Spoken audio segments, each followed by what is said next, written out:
Doctor Shahid Masood साहब हैं और हमारे साथ आरिफ हमीद भट्टी साहब भी मौजूद होंगे। तो सबसे पहले जो रद्द-ए-अमल लेते हैं डॉक्टर शाहिद मसूद साहब, उनकी तरफ चलते हैं। डॉक्टर साहब, बहुत सारे इशारे मिल रहे थे रिमार्क्स के ज़रिए और अपने अपने उसकी तशरीह भी हो रही थी और तर्जुमे भी किए जा रहे थे, लेकिन ये जो फैसला आया है आपके ख्याल में ये कानून आइन के ऐन मुताबिक है? और जो बहुत से आइनी माहिरीन थे वो ये कह रहे थे कि अदालत को कानून और आइन के मुताबिक फैसला करना होता है, ना कि हालात को और आने वाले दिनों में क्या उसके असरात होंगे उसको देख के किया जाए। लेकिन डॉक्टर साहब, इसमें मेरा भी एक सवाल ऐड कर लीजिएगा कि आपको नहीं लगता ये फैसला जो है वो मुफादे आमा में भी आया है?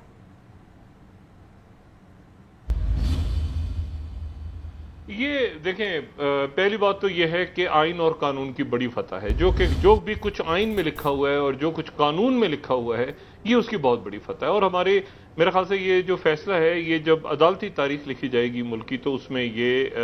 एक यानी ऐसा फैसला होगा जिसमें बिल्कुल जज साहिबान ने कानून से, आइन से बिल्कुल उन्होंने बिल्कुल सीधा फैसला किया। और इसमें जो है वो इमरान खान साहब को मुबारक हो, वो वजीर आजम, और उनकी काबीना को भी मुबारक हो, सारे वजीर भी बहाल हो गए जी। अब यानी इसका मतलब ये हुआ कि इतवार के रोज जो है वो इजलास हुआ था और 3 तारीख को, और उसके दरमियान फिर आप देखें कि अब जो इजलास है वो परसों यानी हफ्ते के रोज 9 अप्रैल को है, कल का, यानी तकरीबन 6 दिनों में ये सुप्रीम कोर्ट ने ये तमाम मामला जो है ना सिर्फ ये कि इसका फैसला सुना दिया, बल्कि अगला इजलास भी कॉल कर लिया। 6 दिन मुकम्मल लगे इसमें। और अब इसमें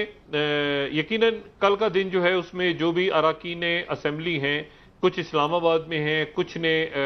दीगर शहरों से आना है, और वो सारे पहुंचेंगे। और परसों ही फिर गालिबन, जहां तक मैं समझाऊं, कि तहरीक अदम एतमाद और फिर उसके बाद नए कायदे ईवान का चुनाव, जिसमें शहबाज शरीफ साहब काफी पुरइतमाद हैं और पीडीएम की जमातें काफी पुरइतमाद हैं। और ये बड़ा एक देखें, यानी वजीर आजम इमरान खान साहब जो हैं अब वो असेंबलियां नहीं तोड़ सकते, यानी अदम एतमाद की तहरीक दोबारा वापस आ गई और वो अब असेंबली डिसॉल्व नहीं कर सकते। अब इसका तफसीली फैसला जब आएगा तो हमें पता चलेगा कि इख्तियारात क्या उनके इस वक्त थे। लेकिन जाहिर है कि तफसीली फैसला हो सकता है कल आए, हो सकता है 2-3 रोज के बाद आए। लेकिन इसमें अहम बात यह है कि एक तो यह कि वजीर आजम अब असेंबली नहीं डिसॉल्व कर सकते, वो फैसला भी वापस हो गया। दोनों फैसले वापस हुए, जो कि 2-3 रोज पहले हमने अपनी इस ट्रांसमिशन में जिक्र किया था कि 2 अलग अलग फैसले, एक तहलील करने का फैसला असेंबलियों का, और एक जो फैसला है वो आर्टिकल 5 और रूलिंग वाला। तो वहां पर अब परसों ये इजलास होगा और उसमें वोटिंग होगी, और उसी वोटिंग के साथ ही नए कायदे ईवान जो है उनका इंतखाब भी हो जाएगा, उनकी वोटिंग भी हो जाएगी। और फिर ये बड़ा दिलचस्प मंजर होगा कि एक तो यह है कि इमरान खान साहब, फिर मैंने वही कहा ना कि फिर एक पार्लियामेंट की हियत बड़ी होगी, इंटरेस्टिंग। और सदर जो हैं आरिफ अलवी साहब, वो क्या फिर नए कायदे ईवान, अगर शहबाज शरीफ साहब मुंतखब होते हैं तो उनसे हलफ लेंगे। ये अगले चंद रोज जो हैं ये, और इसी के साथ साथ पंजाब की जो सियासत डेवलप हो रही है, वहां पर भी जो बहरान है वो भी साथ साथ हम देखेंगे कि उस पर लाहौर हाई कोर्ट में किस तरह मामला। तो बड़ी एक आप समझें कि एक दिलचस्प सूरत हाल पैदा होने जा रही है, और काबीना भी बहाल हो गई है, यानी सब वजीर कानून भी वापस हैं, वही डिप्टी स्पीकर जिन्होंने रूलिंग दी थी। अब जाहिर है क्योंकि स्पीकर जो है वो तो उनके खिलाफ भी अदम एतमाद है, तो जो डिप्टी स्पीकर हैं क्या वो इस इजलास को लेके चलेंगे और वही जो है वो अपनी मंजर आंखों के सामने देखेंगे कि किस तरह से जो है वो नया जो है वो जो मामला है वो सामने आएगा? जी, शॉर्ट ऑर्डर जो आया है उसमें डिप्टी स्पीकर के खिलाफ कोई बात नहीं की गई, तो यानी इससे हम ये तस्वुर कर सकते हैं कि कासिम सूरी साहब ही, शॉर्ट ऑर्डर अगर रहता है परसों तक, डिटेल ऑर्डर नहीं आता, तो कासिम सूरी साहब ही जो है वो इजलास की सदारत करेंगे। और एक अजब समा होगा, क्योंकि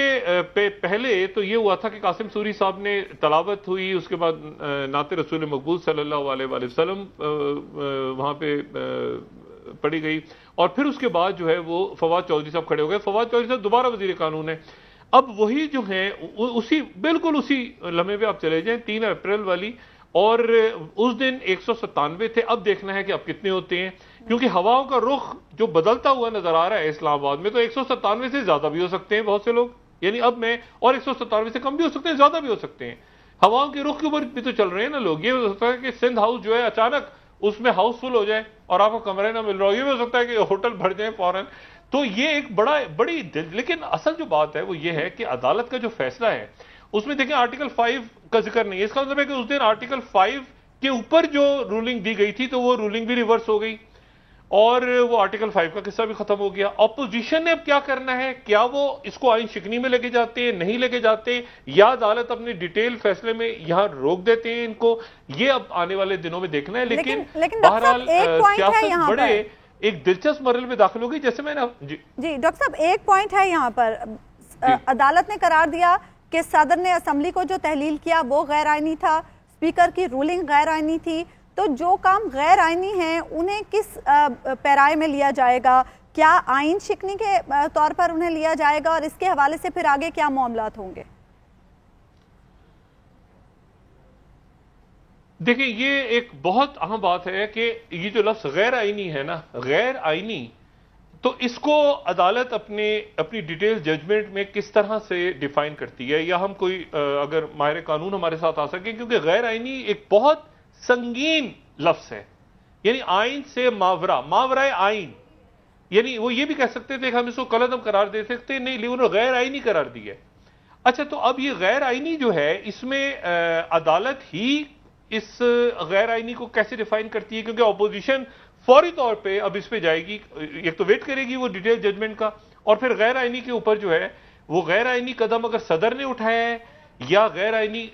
जो सजेशन था असेंबलियां तोड़ने का वो वजीर आजम ने उनको दिया, और फिर वो जो बात ऑपोजिशन ने की कि जी ये कोरियोग्राफ सी एक स्पीच चलाई गई फौरन टाइमिंग के लिए, उसको इमरान खान साहब, और मैं बात बार बार कहता रहा हूं अपनी नशिश में कि इमरान खान साहब को गलत कानूनी मशवरे दिए जाते रहे हैं, गलत लोग उनको गाइड करते रहे हैं, गलत उनकी कानूनी, ये सारी कानूनी टीम इधर उधर हो जाएगी। देखिए ना आखिर में मसला फिर इमरान खान साहब के ऊपर आ गया। तो ये जो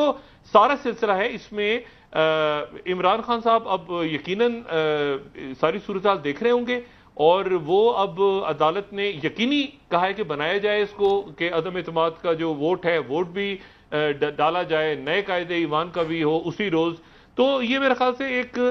इमरान खान साहब के लिए चैलेंज है, और वो शायद इसकी तवक्को नहीं कर रहे थे, इसीलिए वो इलेक्शन के प्रोसेस की तरफ चले गए थे। उन्होंने खत लिखा था, जस्टिस गुलजार का नाम दे, उसको भी रोक दिया अदालत ने कि आप आगे नहीं बढ़ सकते। तो ये इमरान खान साहब के लिए मेरे ख्याल से कुछ यानी एक बहुत बड़ा चैलेंज आ गया। और मैं हमेशा ये बात कहते रहे कि ये जो आइन और कानून के मसले हैं इसके ऊपर उनको बहुत, यानी जैसे अली जफर साहब या नईम बुखारी साहब नहीं आए थे, आपको मैं बाय द वे ये बताऊं कि जब उनसे मशवरा वो उन्होंने अपने आप को डिस्टेंस रखा। ये अटॉर्नी जनरल साहब ने भी, इसमें फवाद चौधरी साहब से यकीनन वजीर कानून है, उन्होंने ही सारा पढ़ा। तो अब किस तरह से आगे प्रोसीडिंग्स होंगी और कैसे मामला चलेगा, ये डिटेल जजमेंट का वेट करना चाहिए। अभी तो ये कि दोबारा हम 3 अप्रैल को चले गए, और अब गैर आईनी सदर का गैर आईनी कदम अदालत, मैं नहीं जानता कि कैसे इसको इंटरप्रेट करेगी, और गैर आईनी कदम जो है वो रूलिंग भी गैर आईनी, बहुत ही अहम सवालात हैं, इसके ऊपर आने वाले दिनों में आने वाली ट्रांसमिशंस में ये सवालात जाहिर सामने आते रहेंगे, और वही बात कि जो तहरीरी तफसीली फैसला आएगा उसमें कुछ बातें हो सकता है क्लियर हो।